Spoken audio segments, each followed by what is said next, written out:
For only 199 lang ay may 8 pieces na kayong mini burger na halos kasing laki ng 5 piso na may palaman naman na pure Australian beef patty na pwede nyong isawsaw o paliguan ng kanilang special cheese sauce. So ito na, boss. Ito na po, Bakit sir. ang liit ng burger mo, sir? Dunkin' Bites nga po, sir, eh. Dunkin' Bite. Gano'ng kalaki, sir? Pwede makita. Ito, sir, oh. Ito pala. O, tingin ako. Ang tangwa. Ang liit, eh. Liit, grabe. Oo nga, no? Parang Subukan malaki sa pa isa. yung relo mo, ah. Oh. Magkano yung ganito, sir? 199 lang, sir. 190. Ilang piraso? 8 pieces, sir. 8 pieces. Kasama na yan sa usama na yan. Kasama, sir. Ayan. Tapos, ang pangalan ng tindahan mo, sir, ay Dunkin' Bites. Dunkin' Bite. Sir, saan ka matatagpuan? Dito lang ngayon matatagpuan sa Liwasang Balagtas, sa may Basar. Sir, sir. Ano oras open mo, sir? Depende sa supply. Sige, sir. Tikman ko na to, 199. 199. Itong 99, sir. Ano to? 3 piraso, sir, yung chicken yan. Sold out chicken. kami dyan. Sold out lagi. Oo, sir. Pagbukas pa lang sold out agad. Sold out agad. Guys, ito na, Dunkin' Bites dito sa may Liwasan, Balagtas, sa may Pandakan, Maynila, no? Pandakan ba? 8 pieces, 199. Ganito siya, guys, oh. May kasama siyang sausawan. Dunk, kasi idadunk mo siya dun sa sausawan. Ayan, cheese. And then, ganito siya kalaki. Liit lang, no?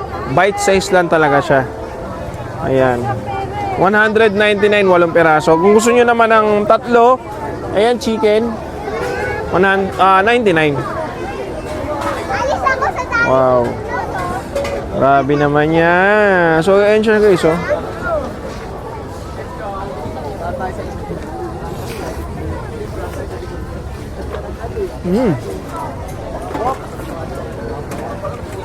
Stop. Tingnan mo na yung burger nyo. Dito. Burger. Ito yung burger na isang agad. Patty agad. Kasi wala naman tinapay na eh, oh. Mas malaki pa yung patty niya kaysa dun sa tinapay. Dito. Parang malaki pa yung relo ko. Tikman natin ang walang sauce. Yung mga hindi natin sinawsaw.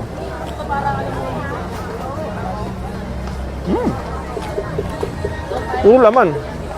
So kung pupunta kayo dito, guys, sa may Liwasan, Balagtasan, Pandakan, sa may bazaar nila, hanggang January 18 na lang to. Isa to, subukan yung tikman, guys, oh. Dunkin' Bites. Marami nga palang flavor to, guys. May teriyaki, eton cheese, spicy Korean barbecue, mga 6 ata yun. So kayo na lang bahala. So marami pang mga food trip dito, ikot muna kami.